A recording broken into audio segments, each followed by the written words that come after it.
Joel Rufino dizia: a esquerda não tem que ter uma política de segurança pública, a esquerda tem que ter uma política de proteção dos direitos. O que o Alessandro Barata dizia: não é direito à segurança, é segurança dos direitos, né? Olá pessoal, bem-vindos ao 54º episódio do podcast Segurança dos Direitos, o seu podcast semanal sobre direito penal, processo penal, criminologia, segurança pública, questão criminal de uma forma geral, como todos já sabem. Bom, estamos aqui hoje, mais uma vez em tempos de pandemia, neste aprazível ambiente virtual multiconectado. Estou aqui na companhia luxuosa da Juni Cirino, comentarista residente do nosso podcast. Dá um oi aí pra galera, Juni. Olá, pessoal. E temos aqui hoje também um convidado muito especial. Quem aceitou o convite para integrar a bancada deste podcast hoje foi o professor e promotor de justiça Saulo Matos. Saulo integra o Ministério Público baiano, tem uma pesquisa muito interessante, uma pesquisa sobre o Ministério Público enquanto instituição, sobre tráfico de drogas, sobre processo penal, e é sobre isso que a gente vai conversar aqui hoje com ele, explorando todas essas, enfim, as facetas, né, desse problema que tanto dinamiza, que tanto estimula, que tanto incentiva, né, a produção de controle social, que é a questão do tráfico de drogas, essa coisa tão incompreendida e tão manejada politicamente e de forma a atender interesses espuros, interesses de neutralização, interesses racistas, né, interesses de enfim, executar as funções manifestas, vamos dizer assim, do direito penal. Só para lembrar a todos que nós estamos no Twitter, no perfil @seguedireitos, praticamente todas as plataformas de áudio, iOS, SoundCloud, YouTube, Spotify.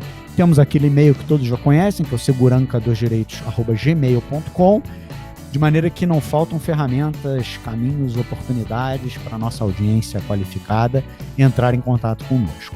Bom, eu não vou gastar mais nenhum minuto do ouvinte com a minha própria isolada voz para dar início imediato ao 54º episódio do podcast Segurança dos Direitos, o seu podcast semanal sobre segurança pública, que hoje vem no formato de um bate-papo com o professor e promotor de justiça Saulo Matos. Bom, então, Saulo, eu queria agradecer muito o fato de você ter aceitado esse nosso convite. Nós, infelizmente, ainda não nos conhecemos pessoalmente, embora eu já tivesse ouvido falar de você, já conhecesse um pouco do seu trabalho, ainda não tinha tido a oportunidade de estar contigo, ainda que num ambiente virtual, né, de cara a cara. Consegui o seu contato com um grande professor e juiz de direito, André Nicoliti, né, quem eu vi compartilhando uma coluna com você no Conjur, né, e outros autores também.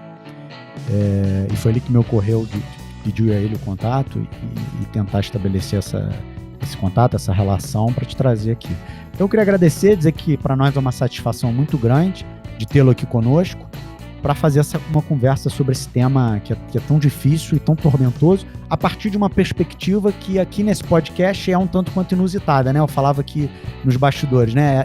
É apenas a terceira vez que a gente recebe aqui no podcast alguém do Ministério Público, né? Já tivemos aqui o Thiago Joffre, do Ministério Público do Rio, tivemos aqui o Jackson Zillo, do Ministério Público do Paraná, e agora temos aqui o Saulo, do Ministério Público da Bahia, né? Legal que são 3 promotores de regiões do país diferentes, né?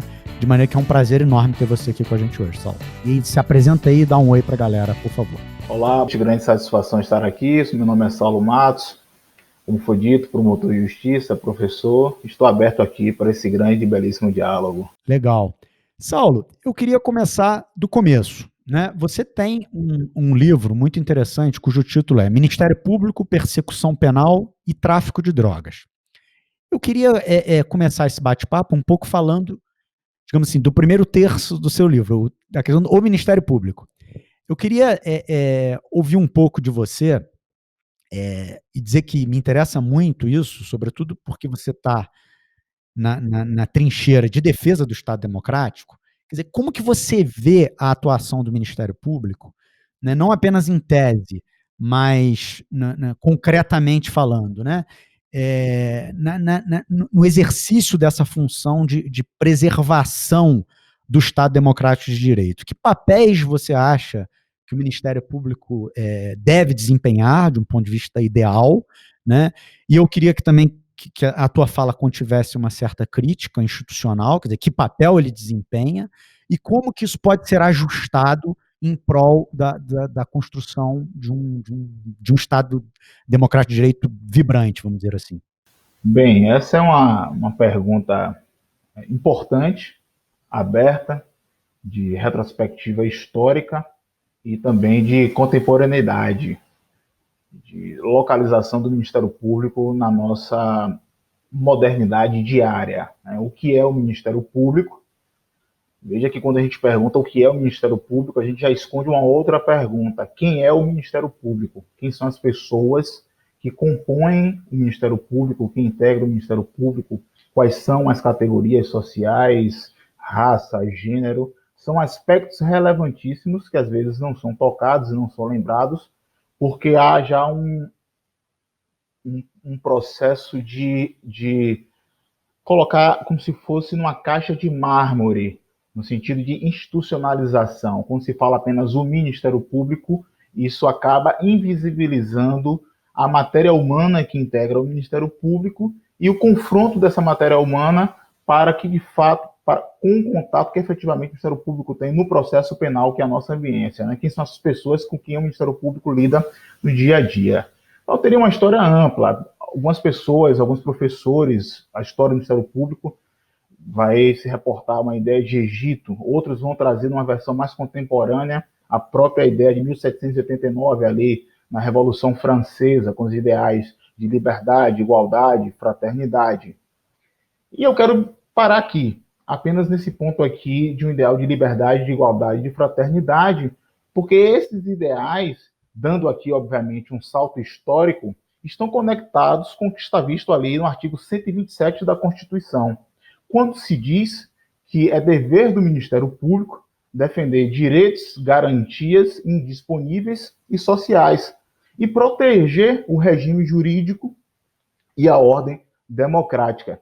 Tudo isso também remonta e reconecta com o fundamento da nossa República, que seria a dignidade da pessoa humana. Fundamento interno e fundamento externo, de vocação de internacionalização, de como a nossa cidadania brasileira, o nosso Estado se relaciona com outros países.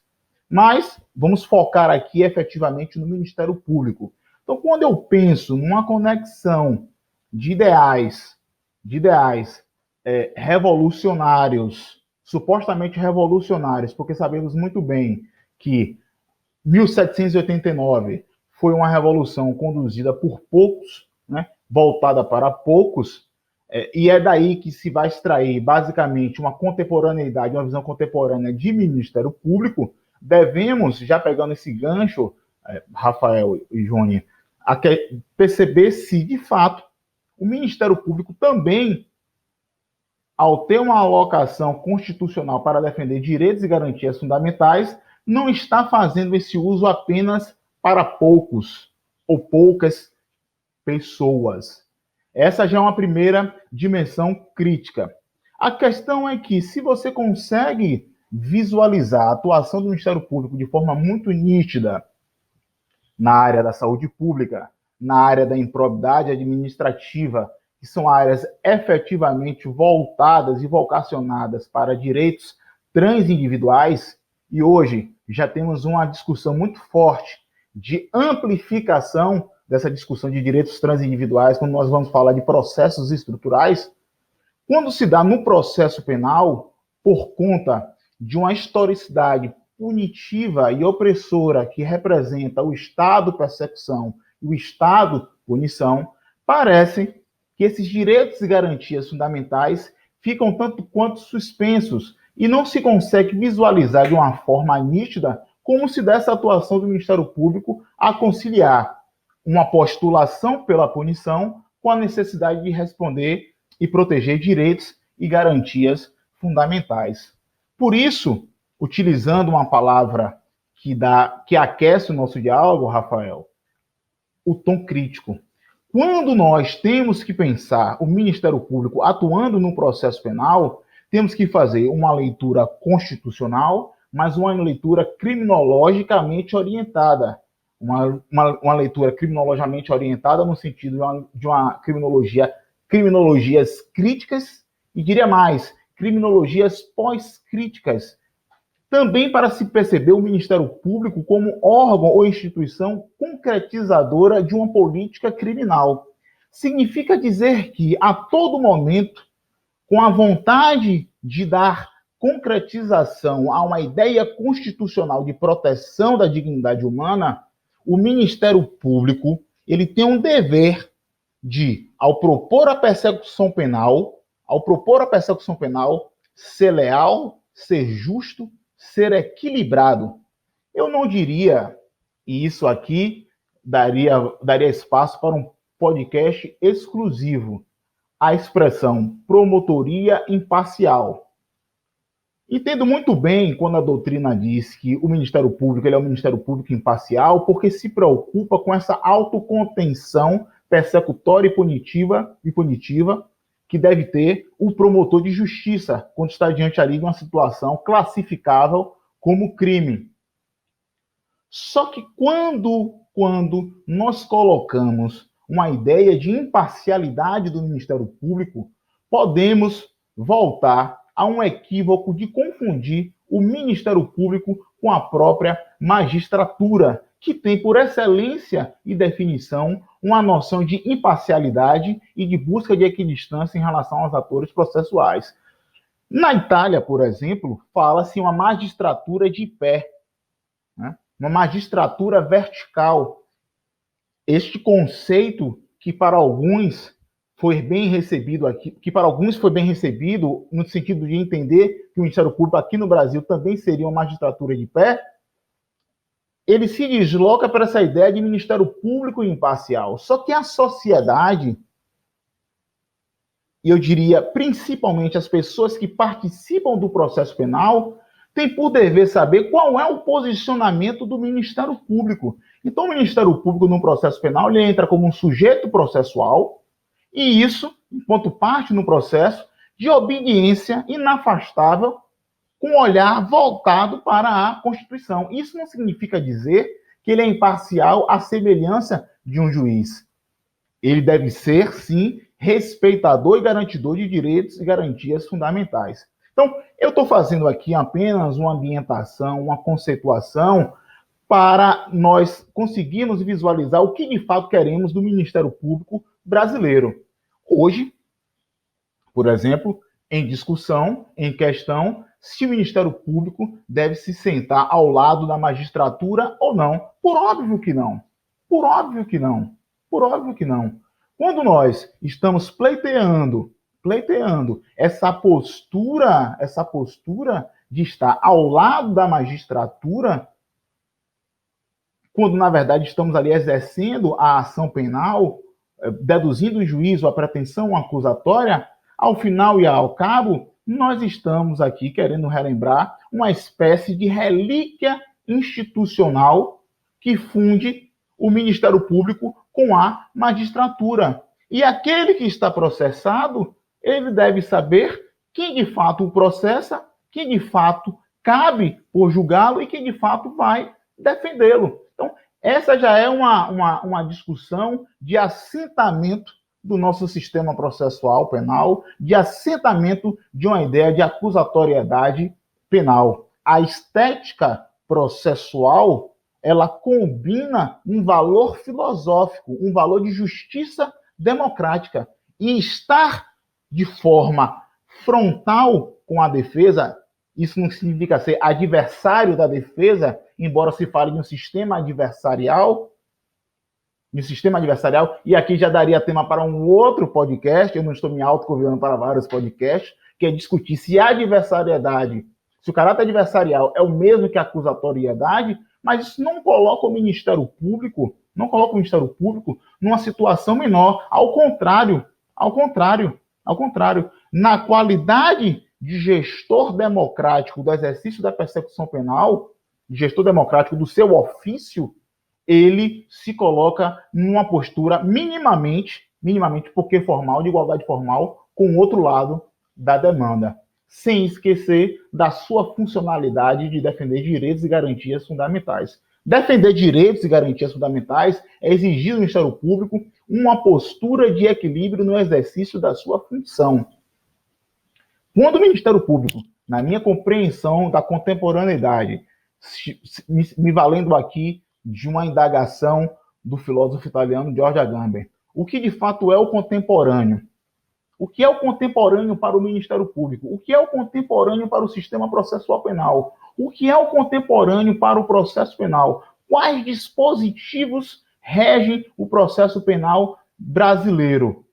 Então, quando o Ministério Público ele se coloca nessa condição de equilíbrio, a um só tempo ele consegue contemplar a sua função de proponente da pretensão acusatória, estando atrelado àquela previsão do artigo 127 da Constituição. Então, essa é uma visão de Saulo a respeito, uma visão teórica e conceitual do que ele entende como Ministério Público. E aí eu já devolveria apenas, já passando a palavra, mas já devolveria já uma reflexão, porque você toca no seguinte ponto também, que é a questão da própria pesquisa empírica.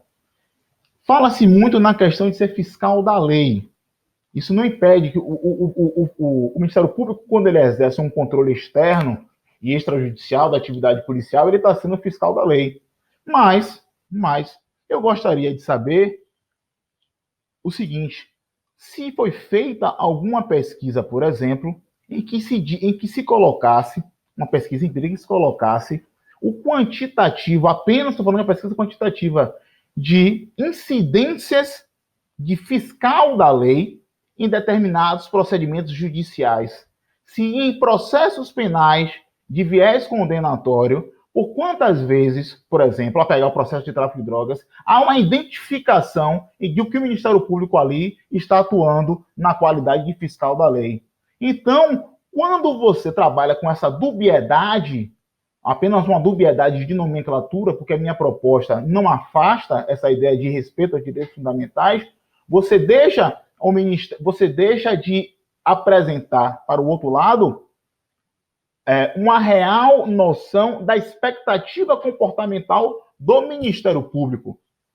Porque aí pode haver uma grande frustração. Eu espero de você um fiscal da lei, e nesse momento você não é fiscal da lei, o que você é finalmente?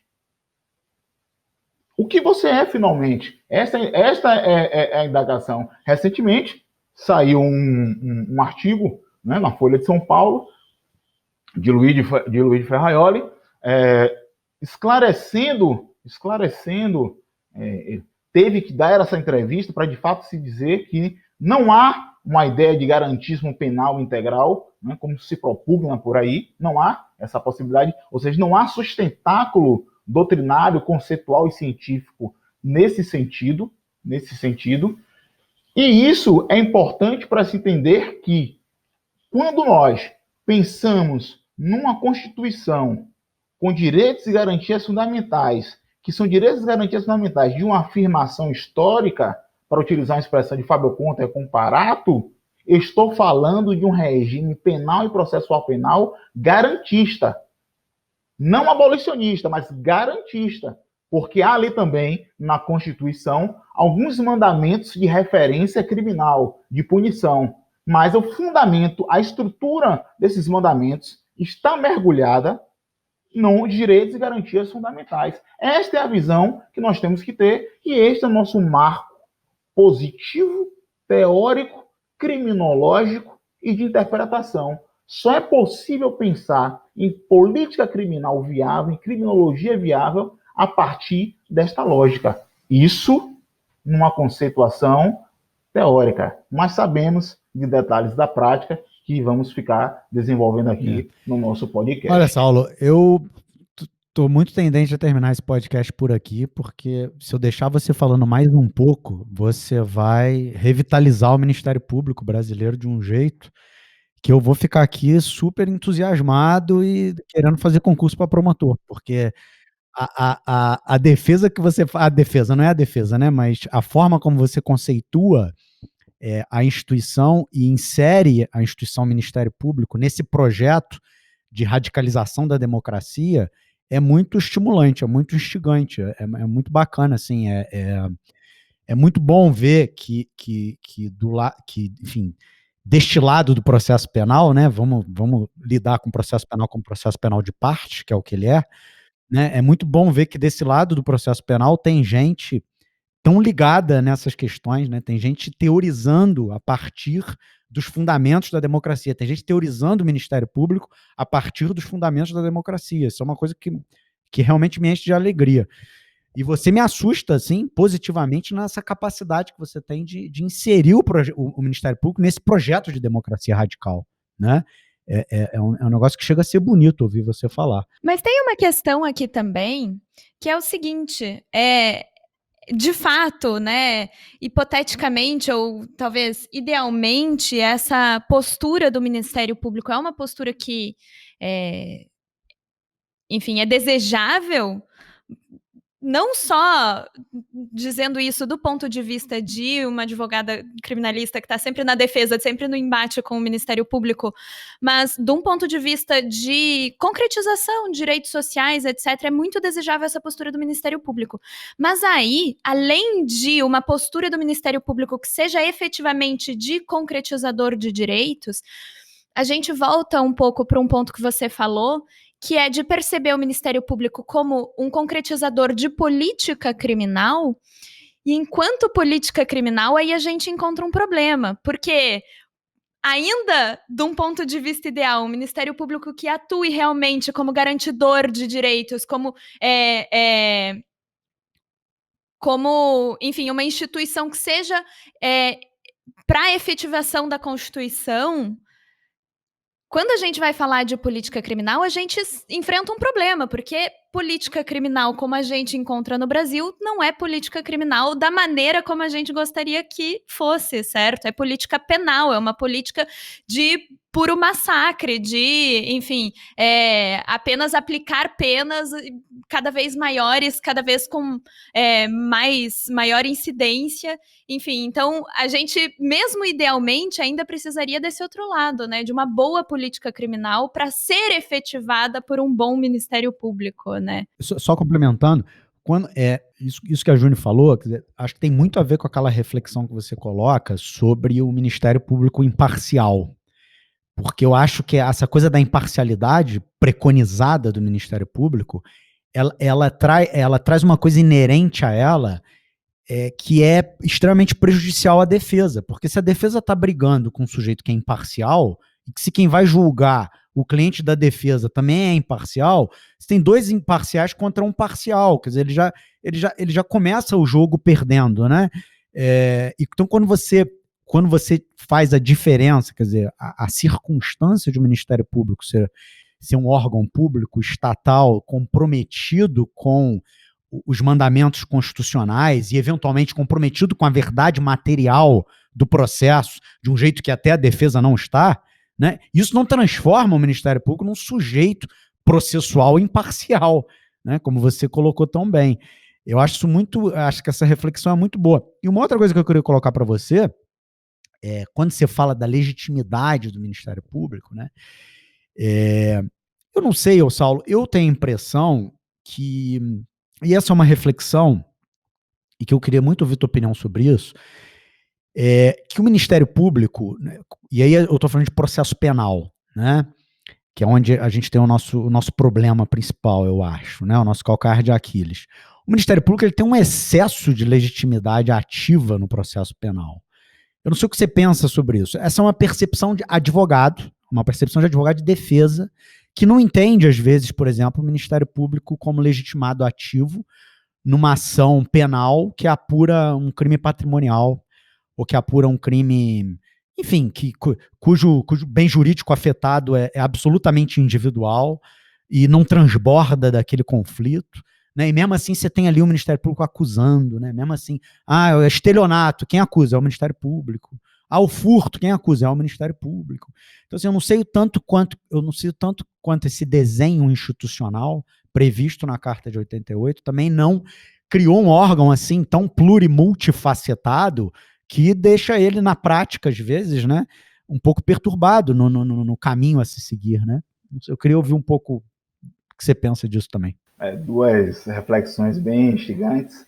Eu já parei para refletir sobre a questão da legitimidade, mas vou começar aqui por Júnior, e até para poder especificar e dar uma dimensão mais exata da minha fala, da minha colocação. Você, Júnior, que é das criminologias e que entende muito bem a matéria, quando eu trato aqui de política criminal, estou falando em um sentido mais amplo possível, né? Dizendo no sentido de expectativa de um compromisso de uma política criminal, no sentido que, havendo um programa de punição, um programa de persecução, que esse programa seja dosado. Porque, veja, sabe-se, se hoje você for ao Ministério Público, ou ao Poder Judiciário, ou à Defensoria Pública, por exemplo, sabe-se quais são os programas de atuação desta instituição? Nós temos as pautas efetivas, porque as pessoas confundem, por exemplo, transparência com alguns poucos dados, com algumas revelações. Mas a sociedade, o Ministério Público ou um Poder Judiciário que está comprometido com aquela comunidade, eu vou utilizar a palavra comunidade porque dá uma localização de mais proximidade. Quando a gente fala de sociedade amplo, fica uma coisa muito porosa, muito ampla. Então, na minha comarca, o que é que acontecia? Eu coordenava um projeto que se chamava, isso dentro de um desenho institucional, que seria o Comitê de Segurança Interinstitucional. E ali debatíamos diversas questões relacionadas à segurança pública. E ali eu apresentava dados relacionados à minha promotoria e recebia algumas devolutivas. Claro que aí nós temos um aspecto extremamente embrionário que precisaria ser melhor capacitado, pensado e direcionado e abraçado do ponto de vista de política institucional, mas isso dá um conforto àquela comunidade para saber o que de fato o Ministério Público está fazendo. Quando eu falo em política criminal, estou falando de política criminal do ponto de vista de operacionalidade. Isso sem... Só fazendo um parênteses aqui, tráfico de drogas. Quando a gente pega aquele artigo de Nilo Batista, o professor Nilo Batista, quando ele fala de uma política criminal como derramamento de sangue, nos primeiros parágrafos ali, ele já situa de qual política ele está falando. Ele está falando de uma política do dia a dia, de uma política rotineira, de uma política de encarceramento, de uma política de maus tratos, de abusos. Bom, aí é a questão do corte que nós vamos fazer, do corte teórico e do corte de produção de conhecimento para entender o que é aquela instituição, de que forma ela está atuando. E aí você fez muito bem quando você coloca uma diferença de política penal e talvez um penal, até avançaríamos um penal populista, que nós teríamos aí já a própria lei anticrime, né? O próprio projeto, o próprio pacote anticrime, quando você cria uma excludente específica voltada para a atuação letal da própria polícia, ali você já está tendo já uma chancela na legislação para que se tenha uma atuação prática totalmente desvirtuada. Mas sabemos que são expressões amplas apenas para situar. Não estou pensando aqui no Ministério Público no sentido de o grande gestor da política criminal a ponto de tomar todas as rédeas e nem de um novo Estado persecutório. Não é nesse sentido. E sei que você não colocou dessa forma. Estou só sendo mais incisivo aqui nesse ponto para que o ouvinte possa realmente entender o que Saulo está querendo falar nesse sentido. E aí me lembra, Júnior, eu estava pesquisando sobre acordo de não persecução penal, logo quando saiu, e eu estou até na dúvida se vou seguir essa linha de pesquisa no direito probatório do mestrado que eu estou fazendo em Girona, uma análise epistemológica do acordo de não persecução penal, ou se eu vou seguir por uma linha de raciocínio probatório do Ministério Público, mas eu vi uma pesquisa rápida que o Ministério Público do Paraná, ao que parece, instaurou um procedimento para verificar como estava dando a recepção prática do acordo de não persecução penal. Eu achei isso fenomenal. Por que eu achei isso fenomenal? Porque a própria instituição, a partir de diversas indagações sobre o Instituto, buscando fazer um acompanhamento da recepção prática deste Instituto Processual Penal na comunidade, Veja que aí eu tenho a um só tempo o Ministério Público que não abandona a ideia de Ministério Público proponente da pretensão acusatória, e ao mesmo tempo ele está preocupado com a incidência de um novo instituto. Então eu achei, do ponto de vista estrutural, e aí isso é muito importante, temos que começar a pensar a estruturação do pensamento institucional, do pensamento acadêmico, né? Do pensamento estudantil, a estruturação do pensamento. Como é que nós estamos aqui estruturando o pensamento? Como é que este podcast, como é que outras plataformas estão colaborando para a estruturação do pensamento processual penal no Brasil e de direito penal também? Então, pensar do ponto de vista macro. Eu achei essa iniciativa fabulosa, não mergulhei porque a dúvida me fez ficar um pouco estagnado, a dúvida, na verdade, na linha de pesquisa, e aí é nesse sentido. Mas compreendo também uma política de você pensar o Ministério Público como gestor de uma política criminal, ainda insistindo nesse ponto, muito por conta do que se foi produzido na ambiência da Lava Jato, né? Na ambiência da Lava Jato. Que ali há uma grande confusão de pensamentos, de atuações institucionais, e o futuro, que hoje é presente, confirma isso. E aí, nesse sentido, há uma quebra da imagem institucional, né? Quer dizer, há uma quebra para um setor que está atento a uma visão constitucional de Ministério Público. Porém, para um populismo penal, eu tenho uma crescente legitimação do Ministério Público, legitimação social. Eu digo que, uma vez dada a legitimação normativa do Ministério Público, o nosso desafio é estar a todo momento querendo buscar essa legitimação social. Só que a legitimação do Ministério Público ela é tão forte, ela está tão sacramentada na Constituição, nós temos tantas garantias, vitaliciedade, independência funcional, inamovabilidade, a semelhança do Poder Judiciário, que enfraquece uma autocrítica, e isso eu não estou querendo ser generalizante, estou fazendo aqui recortes, análises, funcionalidades críticas do pensamento, que isso dificulta uma autocrítica para se perceber o quanto determinadas posturas extremamente persecutórias e desnecessárias acabam por quebrar a ideia de fidúcia, a ideia de confiança da comunidade naquela instituição que está ali alocada. Bom, esse foi a primeira parte. O segundo ponto, voltando agora para você, meu caro Rafael Borges, vou falar da legitimidade. E aí eu vou me socorrer de uma lembrança doutrinária que está lá na introdução do Direito Processual Penal de Alberto Binder, quando ele vai descrever todo esse processo de mudança de um acusatório puro, em que você vai ter ali a vítima tomando conta da própria acusação, para um processo de institucionalização da acusação, passando-se para a instituição. E aí, vamos fazendo alguns saltos históricos aqui na minha explicação, vamos desencadear, vamos resultar na ideia, então, de Ministério Público. E Alberto Binder diz o seguinte: não sendo a pessoa natural, né, para propor a demanda criminal, esta instituição tem que estar a todo momento sendo fiscalizada e tendo controle de sua legitimidade. Mas eu quero ainda avançar na reflexão a partir de um detalhe prático, que é o seguinte: talvez o problema não esteja só com o Ministério Público. A questão não seja só o Ministério Público. O Ministério Público é um nome cristalizado de uma construção institucional. Mas a atividade de acusar, com ponderação, uma acusação responsável, é uma atividade reflexiva e complexa. E quero mostrar que quando o advogado vai representar os interesses da assistência da acusação, muitas vezes ali, na demanda do dia a dia, no foro ali no dia a dia, na demanda criminal, há um excesso e uma vontade de acusar e de punir.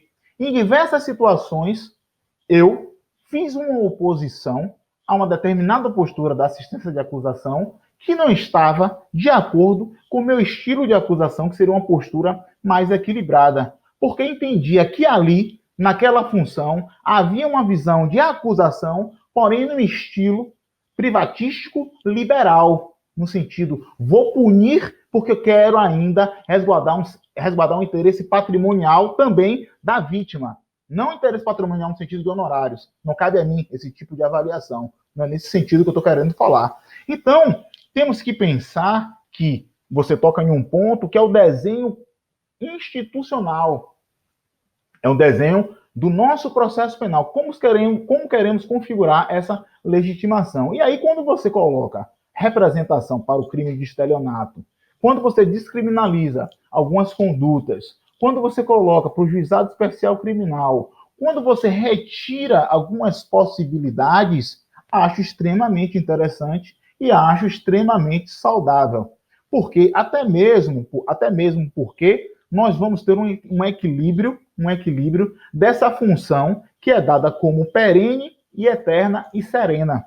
Então, é importante, sim, que se faça um controle de como está se dando o exercício dessa legitimidade. Eu traria ainda um outro exemplo. Da prática. Crimes que envolvem violência doméstica, violência contra a mulher. Você pode ter, numa comarca, 100 casos e 100 denúncias, e achar que está tudo muito resolvido. Mas você tem que acompanhar e tem que avaliar a condução daquele processo. Como se dá um acompanhamento do Ministério Público naqueles processos? Será que, nesse caso, se nós pensássemos numa intervenção por assistência de acusação, ou se retirássemos a própria legitimidade do Ministério Público e desse para órgãos, instituições mais encorpadas da temática para poder propor essa pretensão, teríamos um sistema melhor? Não sei. Mas são perguntas que nos cabe fazer aqui, são pesquisas que devem ser feitas. E nenhuma pesquisa doutrinária vai conseguir responder essa indagação, porque essa é a indagação do dia a dia, da correria ali do dia a dia, da prática. Aí só pesquisa empírica com análise quantitativa combinada com análise qualitativa. É como eu penso, é uma forma que eu entendo essa questão da legitimidade do Ministério Público. Muito bom, Saulo.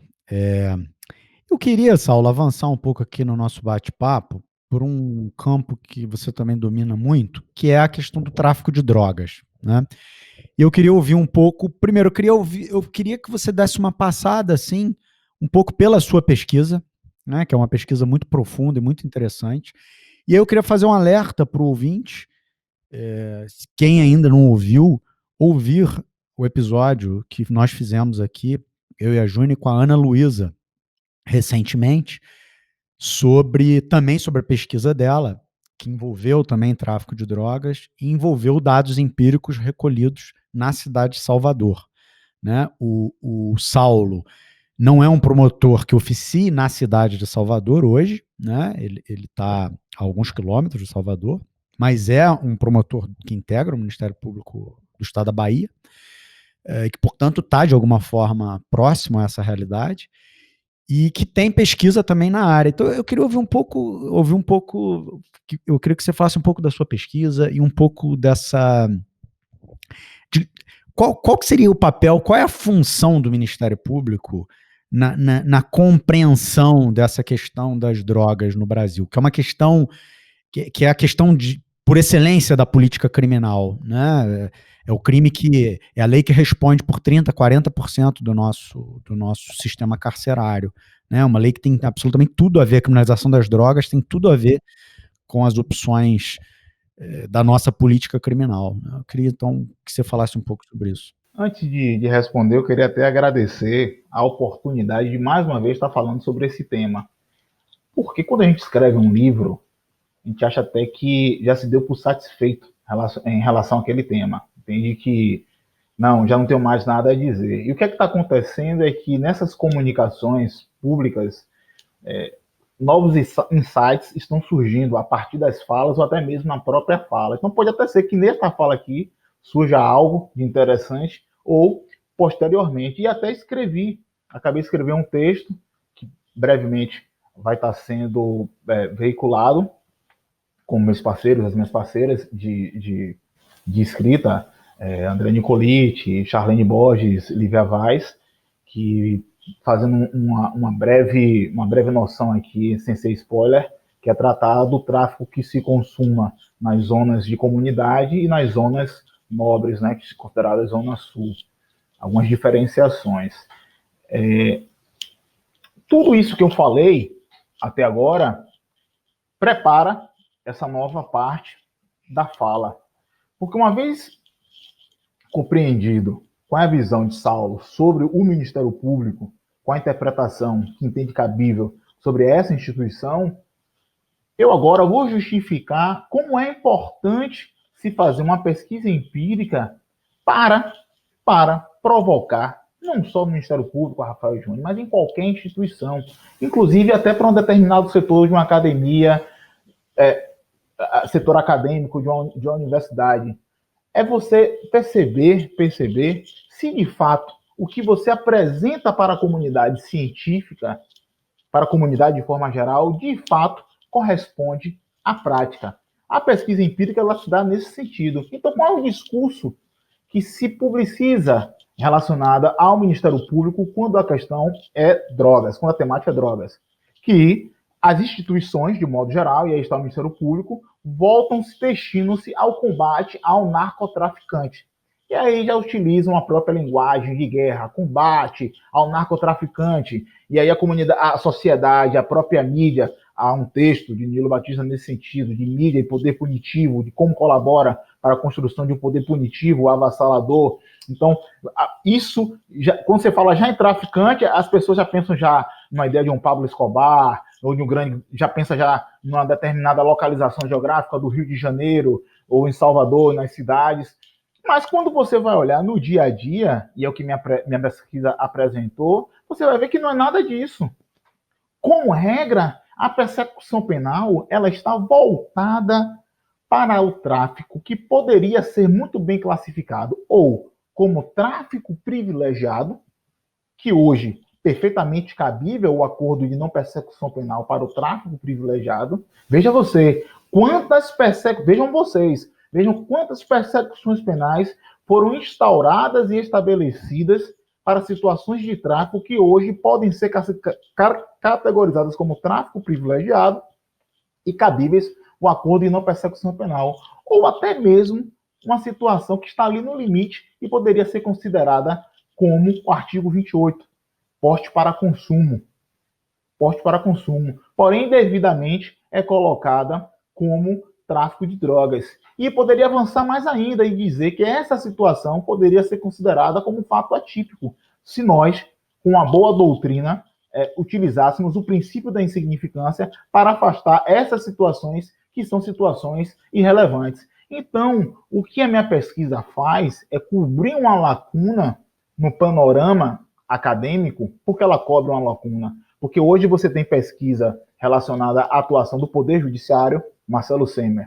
Você tem pesquisa relacionada à atuação da polícia, Orlando Zacconi. Você tem hoje a atuação relacionada também do Poder Judiciário, o NB, Beatriz Vargas. Você tem hoje a atuação de pesquisas relacionadas às prisões em flagrantes, aos diversos temas. Você hoje tem uma pesquisa relacionada ao próprio panorama bibliográfico. Aí eu citaria Luciana Boitê, que fala do controle ilícito, do controle das drogas ilícitas. Mas faltava, se você pesquisar, você não vai encontrar uma pesquisa relacionada a um ator que é fundamental, o Ministério Público, porque está ali no meio de campo, fazendo uma acusação, ainda mais em um processo penal em que nós temos um alto índice de procedência relacionado às acusações propostas pelo Ministério Público. Então, o papel do Ministério Público acaba servindo, quando formula a denúncia, servindo como um espelhamento, né, uma teoria bem antiga, né, para aqueles que defendem uma teoria geral do processo, acabaria servindo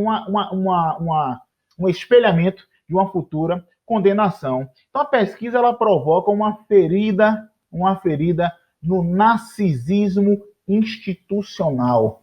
Já se diz que Narciso, né, Caetano cantando, que Narciso acha feio que não é espelho, e o próprio mito de Narciso, que ele se joga para o lago de tanto contemplar a própria beleza. Então, nesse sentido, a pesquisa ela provoca essa ferida no sentido de dizer, e essa expressão ela é dada por Saulo de Carvalho, né, no texto dele Direito Penal e fazendo uma rebuscagem com Freud, mas ela provoca essa cisão, essa ferida, para fazer esse contraste. E diz o seguinte, indo aos dados, 446 manifestações do Ministério Público.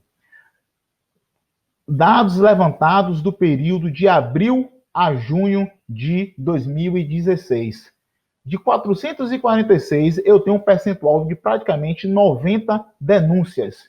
Tenho 14 arquivamentos e tenho 27 pedidos de desclassificação para o artigo 28, chamado pedido de remessa. E o que é que isso causa em termos de transtorno? É que, quando você vai ver o Ministério Público pedir o arquivamento, ele diz o seguinte: a droga é ínfima, a droga é insignificante, solicita o arquivamento por ausência de autoria. Não enfrenta a questão dogmática para dizer que aquele fato ele é insignificante. E quando você vai verificar as situações em que o Ministério Público formalizou a denúncia, o que é que se tem ali?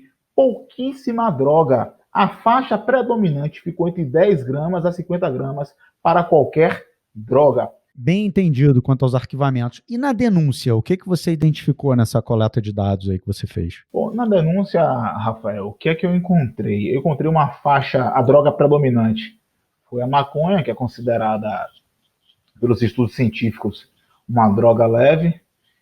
E eu tenho ali uma faixa entre 10 gramas a 50 gramas. Essa faixa de droga também aparece para cocaína, para o crack, e com algumas pequenas variações, mas isso para mostrar que, no geral, a droga que é apreendida, a droga que revela a persecução penal, não é uma droga de grande porte. Verifica-se também que, nesses casos, houve uma prisão em flagrante, uma confissão na delegacia, isso é relatado nas denúncias. São pessoas que, consideradas trabalhadores informais, não têm um emprego fixo. São pessoas que moram em comunidades, em zonas que não têm grande acesso às grandes estruturas urbanísticas. E um dado que, porém, nós sabemos que faz parte da estrutura de persecução penal é o dado raça. Isso não aparece em nenhuma das denúncias. Não se diz ali que se está denunciando uma pessoa negra, ou parda, ou branca, ou amarela, não se tem essa referência. Conferimos a nossa população carcerária, que tem 66% de população negra, fica nítido que essa persecução penal ela se dá nesse ambiente populacional. Isso é interessante porque já daria para nós pensarmos numa recomendação para fazer constar nas manifestações do Ministério Público, do Sistema de Justiça, este dado, porque daí a ausência desse dado racial pode sugerir também, como em uma hipótese, que as instituições atuam sob uma ótica de democracia racial brasileira, algo que não existe, nunca existiu e não sei se existirá. Portanto, é um dado relevantíssimo e a ausência do dado raça nos faz pensar também nessa ideia de igualdade formal da persecução penal. E aí até volta um pouco a se questionar o que seria a obrigatoriedade. Do ponto de vista doutrinário, seria princípio a obrigatoriedade da ação penal? Um princípio ou um dogma?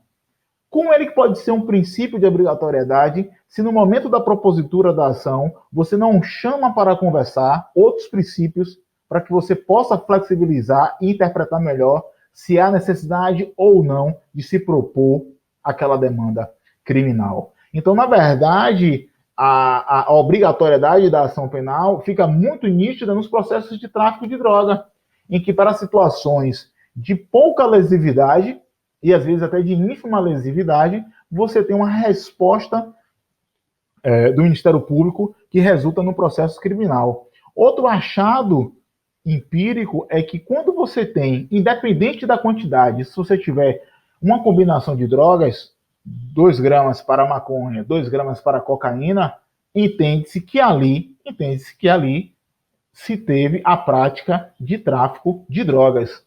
Também localizei uma única situação em que houve uma denúncia por 1 grama de maconha, uma denúncia por tráfico de drogas. Então, vejam vocês que para além da questão quantitativa, esses detalhes da pesquisa, esses pormenores da pesquisa, mostram e revelam outras facetas da persecução penal. Mas isso significa que eu quero destruir a persecução penal do Ministério Público?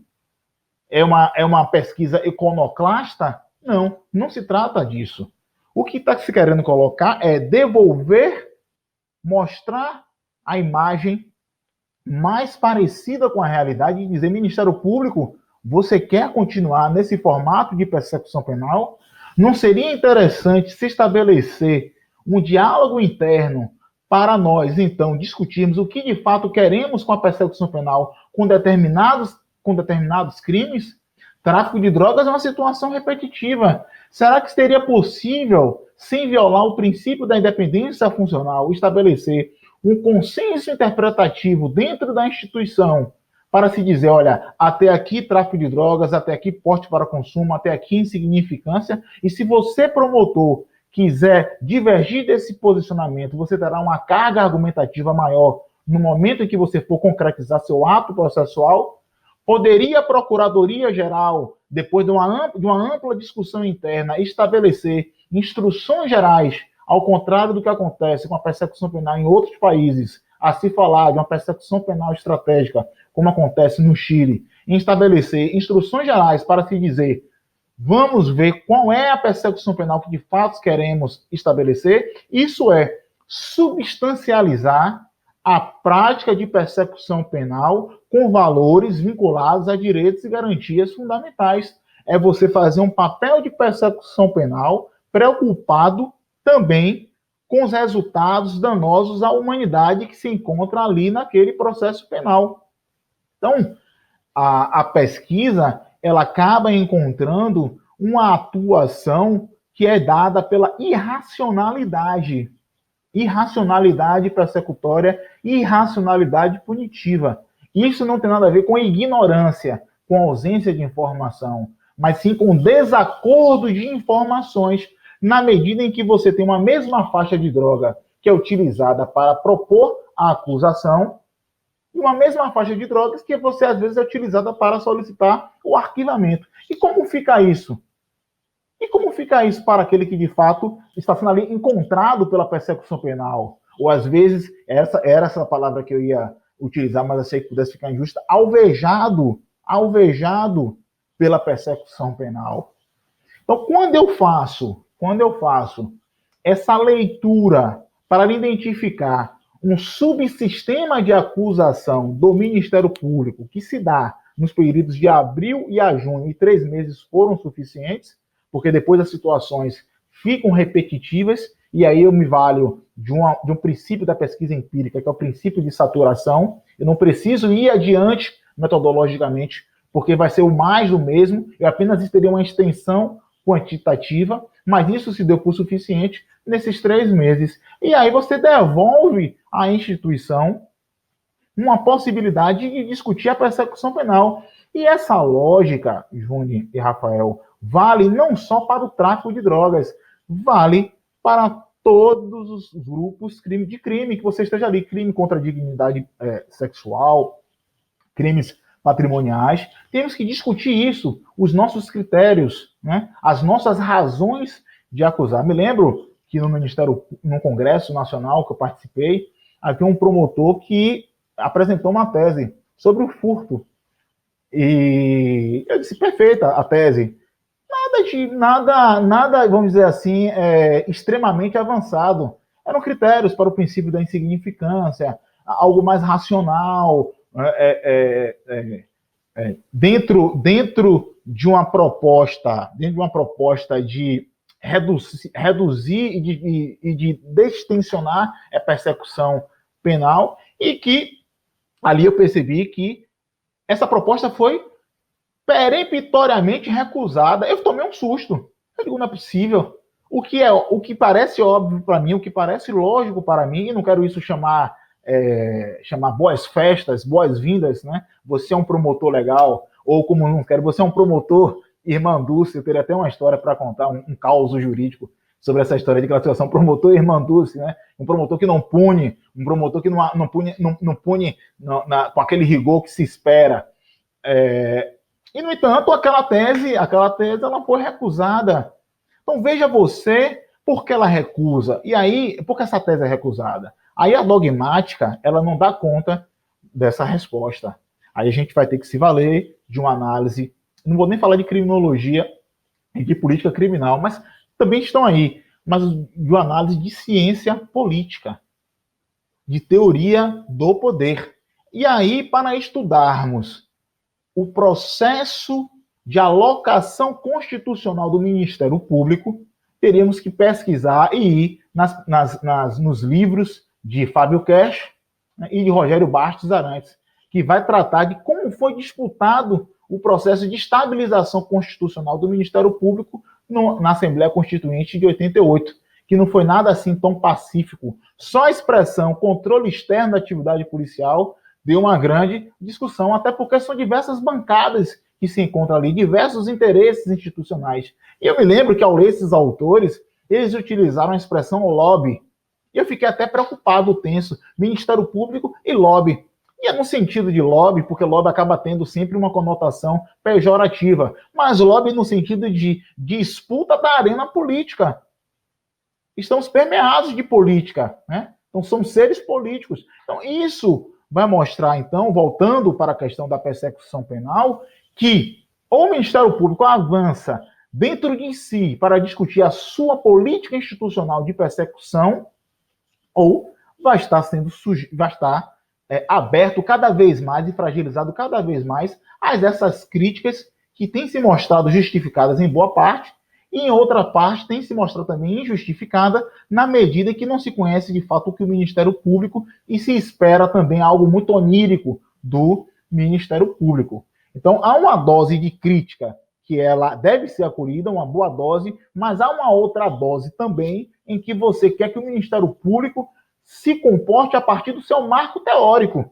Então, muitas vezes, um advogado que é um grande pesquisador, digamos, vamos pensar numa pessoa, numa visão abolicionista, né? Uma visão abolicionista. Você quer que o Ministério Público se comporte numa visão abolicionista, porque esse é o seu marco de leitura do sistema de justiça criminal?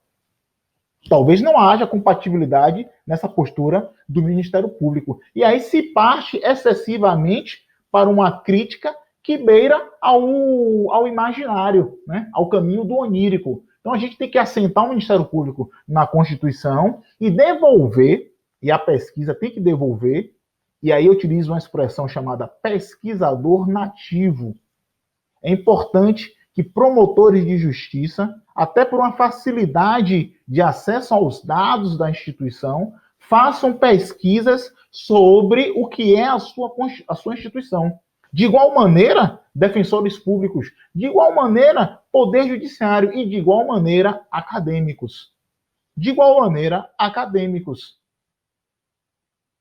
Porque é uma questão de localização e de acesso aos dados. É muito mais tranquilo você ter acesso a esses dados. E aí eu deixo as perguntas com vocês em relação aos achados empíricos para que a gente possa evoluir, se entender necessário nas nossas respostas. É interessante que você falou no começo que a gente precisa conhecer o que é o Ministério Público, né? Qual é a verdadeira função do Ministério Público, a função democrática constitucional do Ministério Público, mas a gente precisa também conhecer quem é o Ministério Público, foi algo que você falou no início. E parte de conhecer quem é o Ministério Público não se faz só com teoria social, né? Não se faz só pensando estrutura social e quem compõe os quadros do Ministério Público, mas isso, de fato, da maneira como se deu a construção do Ministério Público enquanto instituição contemporaneamente, a partir de 1988, é uma coisa que é muito importante, que a gente realmente não vê com tanta ênfase ser trabalhado isso, né? Eu, assim, não sei dos demais ouvintes do nosso podcast, também não sei se o Rafael estaria interessado em adentrar nesse debate, mas a mim interessaria muito entender um pouco isso melhor. Sim, sim, sim. Rafael, alguma pergunta aqui? Porque eu já embalo já. Achei perfeito o encaminhamento da Juni. Eu só acrescentaria a questão do seguinte, Saulo, principalmente depois de ter ouvido o episódio da Ana Luísa, né, ficou muito claro como que o desenho, como que os contornos que o processo criminal, particularmente da questão de drogas, assume, como isso que tem impacto direto no encarceramento de jovens, sobretudo jovens pretos, favelados, de periferia no Brasil, né? E eu queria ouvir um pouco mais de você, embora, enfim, você já tenha dado várias pinceladas nesse sentido, mas como que o Ministério Público, e eu adorei essa expressão que você usou mais cedo, né? Um gestor democrático do processo penal, eu acho que foi essa expressão, né? Gestor democrático do processo penal, como que ele conforma um processo penal de drogas racional? Né? Porque a iniciativa é dele, né? O desenho, o contorno, a forma como esse processo vai acontecer depende muito de como o Ministério Público tira o poder punitivo da inércia ali naquele momento, né? E eu queria ouvir um pouco mais de você sobre isso. Em relação à pergunta de Juni, é basicamente isso, né? Aí teria que realmente fazer um mergulho mais na obra, e talvez um episódio específico para tratar de ciência política e Ministério Público. Mas é isso que eu disse, é a disputa, é a fricção entre as diversas instituições, e isso passa, por exemplo, as defensorias públicas de todo o Brasil, né, de consolidação de seu papel no regime constitucional. Você vai ter em alguns estados a defensoria pública mais forte, exemplo do Rio de Janeiro, mais consagrada, mais estabelecida, mas em outros estados a defensoria pública ou não existia ou começa a existir. É um processo de consolidação institucional. O que esses autores eles colocam é uma postura de justificação de consolidação, de estabelecimento das atribuições institucionais do Ministério Público. Qual foi o grande trunfo? Qual foi, segundo a ótica desses autores, qual foi a grande carta utilizada pelo Ministério Público? A sociedade precisa de alguém que tutele os seus interesses. A sociedade, ela é vulnerável. A sociedade precisa de um protetor. Então, aquela música que diz, a gente precisa de um super-homem, né? O reggae music baiano Edson Gomes. Então, foi dentro dessa ideia-chave é que o Ministério Público ele consegue deslanchar e abrir campo para consolidar. Imagine naquela época, depois, não tanto tempo afastado de um período ditatorial, uma sociedade necessitada de um frescor democrático, de um aroma democrático, uma instituição que chega, que vai se fortalecendo no decorrer do processo constitucional, se desvinculando do poder executivo,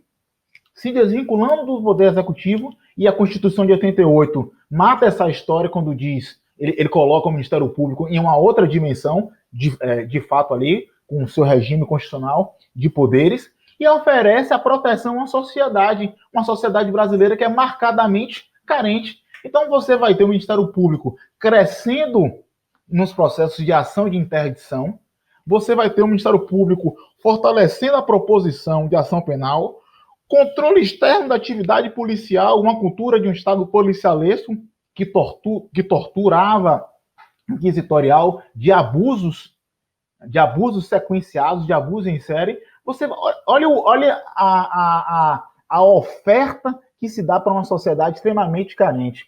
A partir dessas legitimações e desses discursos e do processo de fricção, estou sendo bem resumido aqui, é que se começa a estabelecer a atuação do Ministério Público e isso vai se fortalecendo. Só que o que esses autores colocam é que na medida em que você dá tantos poderes ao Ministério Público, você não estabelece um sistema de accountability, né? Você não estabelece um sistema de controle efetivo dessas atribuições tão poderosas. Propor uma ação penal é porque a gente está acostumado com essa ideia.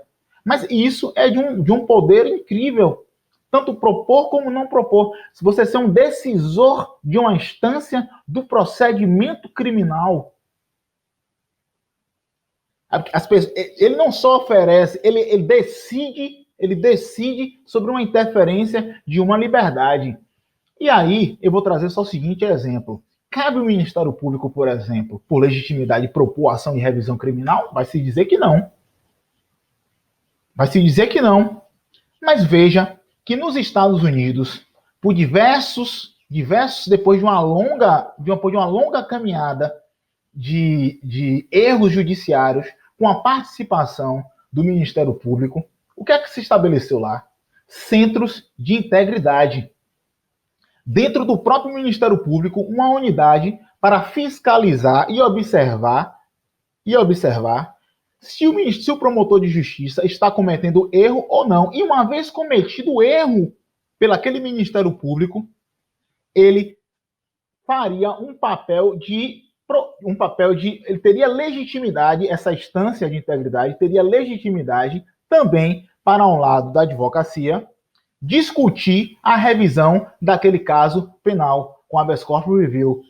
Bom, isso é de tremenda importância. Dentro de uma historiografia de erros institucionais, a instituição, isso cabe também para todas as instituições, estabelece um mecanismo interno para apresentar para a comunidade uma preocupação em evitar e também em reprimir erros praticados pela instituição. Obviamente que lá há uma questão eletiva que envolve a função do promotor de justiça. É uma outra história, mas aí só um exemplo cinematográfico, mas de cunho real, é aquela série DNA da Justiça, o Projeto Inocência, que foi veiculado recentemente, mas que já tem ramificação aqui com a jurista sendo conduzida por diversos juristas, né? Acho que 3 ou 5 juristas, mas com destaque aí para a professora Flávia Hall, para se discutir essa postura de evitação de erros judiciais. Então,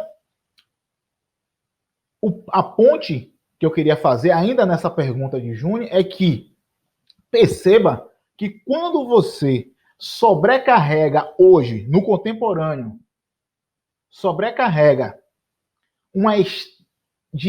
uma potencialidade persecutória do Ministério Público e você não tem um contraponto de fiscalização, o Ministério Público, para se autolegitimar, mais uma vez, ele se socorre desse mesmo raciocínio circular, que é o quê? Quer dizer que está protegendo a sociedade e, por isso, a sociedade o legitima. Mas só que essa sociedade, ela fica como uma categoria extremamente abstrata e nós sabemos que hoje, o que é sociedade? Eu perguntaria a vocês, o que é sociedade hoje no regime de pandemia? O que é que está sendo quebrado hoje do ponto de vista de categorias conceituais?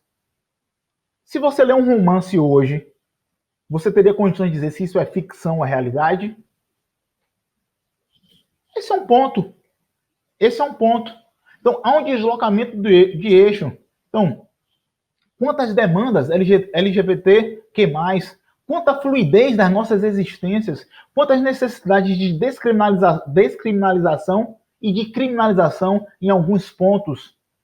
Então, essa sociedade nossa está totalmente modificada. Então, quando você diz que o poder punitivo está legitimado pela sociedade, esse discurso já não cabe mais na contemporaneidade. Porque você tem que dizer, primeiro, discutir o que é sociedade. O que é sociedade? Temos que discutir o que é sociedade. Essa é uma leitura que eu tenho dessa ambiência política de reconfiguração, de atualização das instituições no processo penal. Eu quero colocar no plural. Recentemente eu participei de uma live e conversava com a Defensoria Pública e dizia, veja só, a Defensoria Pública não se torna menos elitista, porque está vocacionada institucionalmente para defender hipossuficientes. Essa é apenas uma obrigação institucional.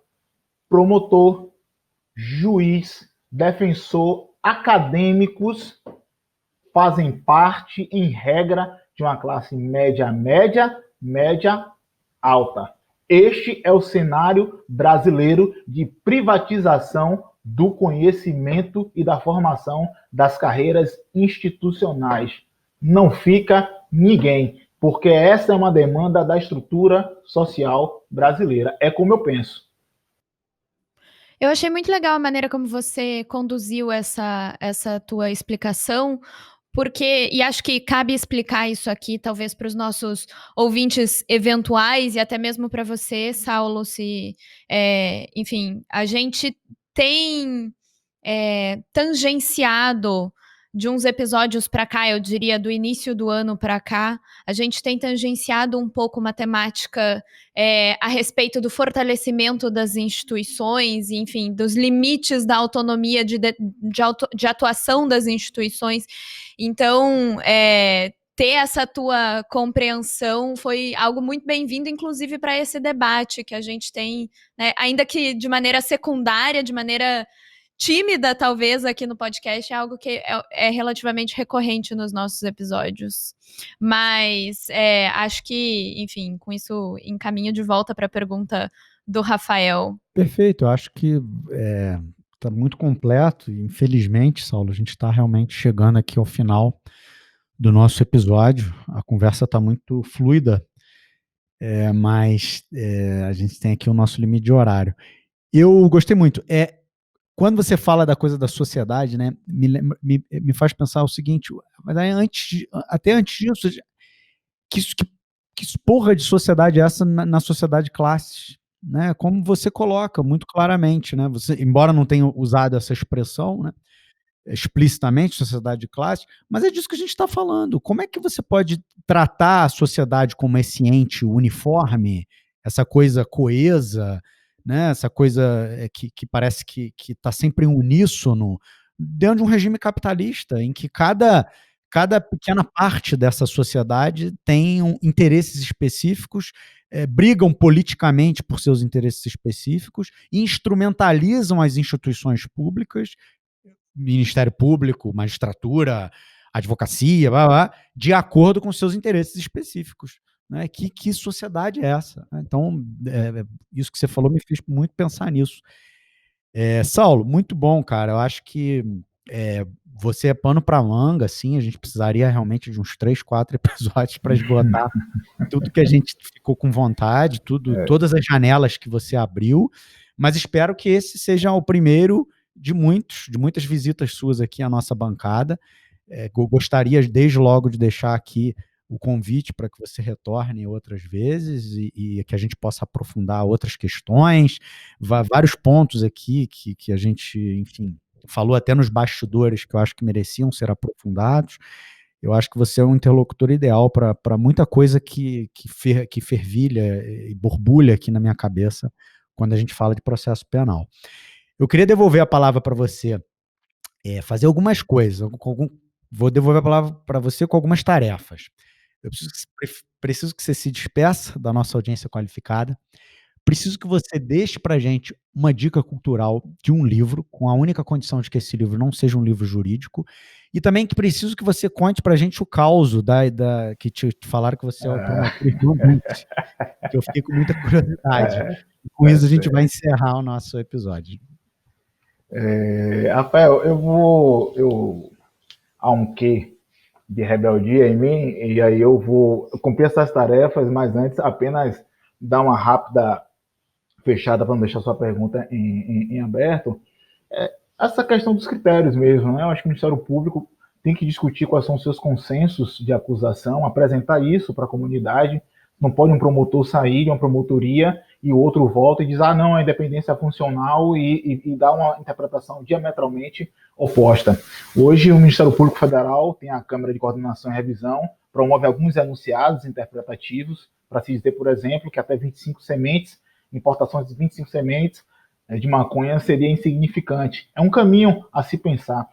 Ainda que se diga que você não concorde, que é punitivo, mas você está sabendo qual é o entendimento de fato ali daquela instituição. Não acho que a interpretação a ser necessariamente viabilizada pelo Ministério Público tem que estar consentânea com a melhor dogmática necessariamente. Será bom se isso acontecer. Mas se não acontecer... Institui um padrão de racionalidade. Exato, né? Justamente. Isso é muito, muito importante. E no RE 63659 de São Paulo, você vai ter ali o Ministério Público que do início até o fim, na instância do STF, defende a criminalização de uma situação referente à captação de uma droga de 3 gramas de maconha em uma cela em Diadema. Então, em nenhum momento você tem um giro de posicionamento do Ministério Público, né, mostrando uma nova visão da instituição, que seria interessante até para se buscar essa legitimidade social que a gente questiona e coloca aqui.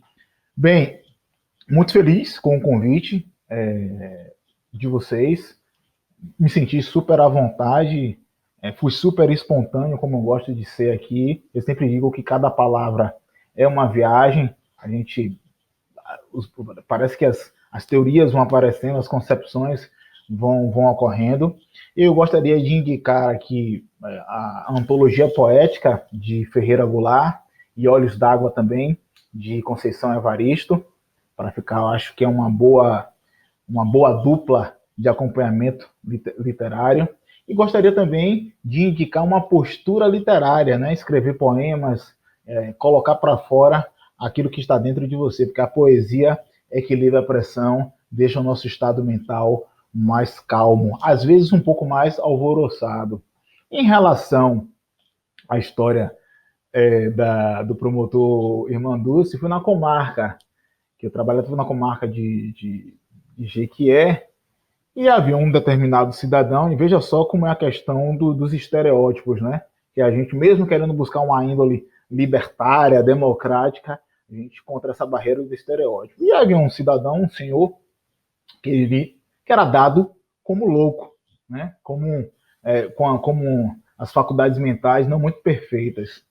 Pois bem, e ele tinha por mania, acho que todo fórum tem isso, assistir júris. A história dele era assistir júri com frequência. Um belo dia eu estou entrando no fórum, ele me pergunta, doutor Saulo, como é que vai? Tudo bem? Tudo bem? Eu digo, bom, a conversa já começou de uma forma bem lúcida. Ele, você sabe que eu pareço com Fagner, o cantor Fagner? Aí eu olhei para ele e disse assim, rapaz, pensei comigo, não é que parece, tem uns traços do cantor Fagner? Aí já comecei a dizer que, olha, ele não é tão desacertado assim das ideias, ele tem lógica no raciocínio. E aí ele me perguntou, você vai fazer audiência criminal? Aí eu disse, vou. Vai pedir muita punição, né, doutor? Vai requerer muita prisão, né? Aí eu disse, não necessariamente. Muito transparente o meu estilo, não necessariamente. Ele, não vai, não é? Então, você é um promotor Irmanduce, eu também, não necessariamente. E aí, desse dia em diante, já me serviu para alta reflexão, para a gente questionar os nossos estereótipos, né? E lembra até Foucault, né? Que os loucos sempre tiveram a palavra interditada, quando ele fala ali na ordem do discurso. E é isso que a gente faz, né? A todo tempo, né? É tomar a voz das pessoas, é interditar, muitas vezes, a fala das pessoas. E quero te dizer a vocês que, mesmo com tudo isso, com todos esses posicionamentos, com todas essas questões, voltaria ainda, se tivesse que fazer um concurso de novo, voltaria para o Ministério Público. Porque eu acho que o Ministério Público ele tem um papel muito relevante, ele pode desviar determinados cursos ali no processo penal para um caminho muito positivo e por todas as áreas que contemplam o Ministério Público. Então, a minha postura é de oferecer uma possibilidade de reflexão para o MP, como se diz aí no trato do dia a dia. Não arredo nem um pé, e se tiver que ter um bom debate e audiência, a gente faz também, e se tiver que trocar farpas, a gente troca também farpas ali, mas é vida que segue e respeito que continua sempre, sempre. Antes, então, da gente encerrar o nosso episódio de hoje, eu quero dizer que fico muito feliz que o Saulo, lógico, tenha aceitado comparecer aqui na nossa bancada para dividir um pouco da pesquisa dele, das reflexões dele sobre a atuação do Ministério Público, mas também que eu fico muito feliz que você encerrou a sua fala com essa nota, que lembra a gente que ocupar esses espaços também é preciso, né, para quem é de um campo mais crítico. Por mais que soe bastante desconfortável estar no Ministério Público, atuar no Ministério Público ativamente é um espaço que é muito importante ser ocupado pelas pessoas que são do nosso campo de crítica, né? Então, louvável não só a tua atuação, não só a pesquisa que você dividiu aqui com a gente, mas também a tua lembrança com relação a isso. No mais, me despeço da nossa audiência por hoje e passo a palavra para o Rafael. Eu queria, antes de dar o abraço final para a nossa audiência, dedicar este episódio, esse belíssimo episódio que a gente fez hoje, ao companheiro militante Marcelo Biar, que nos deixou precocemente na madrugada de sábado para domingo, mais uma vítima de Jair Bolsonaro e sua política completamente descabida, escrota e mortificante no tratamento da pandemia do coronavírus, né? O Biar era um lutador, um sujeito importantíssimo para o nosso campo, um professor, doutor em História, presidente, que sempre lidou com a defesa dos direitos dos presos, a partir de uma perspectiva libertadora e libertária, e a passagem dele deixa um buraco, um vazio muito grande, né? Ele era alguém que, como poucos, conseguia unir a militância, conseguia fazer a militância com prática e com teoria.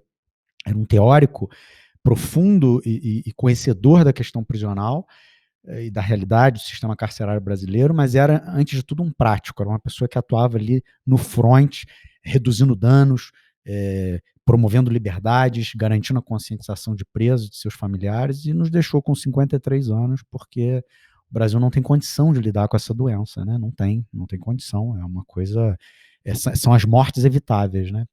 Então eu queria deixar, esse é o primeiro episódio que a gente grava após a passagem do Marcelo Biar, eu queria fazer com que esse episódio fosse dedicado a ele, dizer que ele continua vivo na nossa luta, e que seguimos em frente. Muito obrigado, pessoal. Até a próxima. Grande abraço.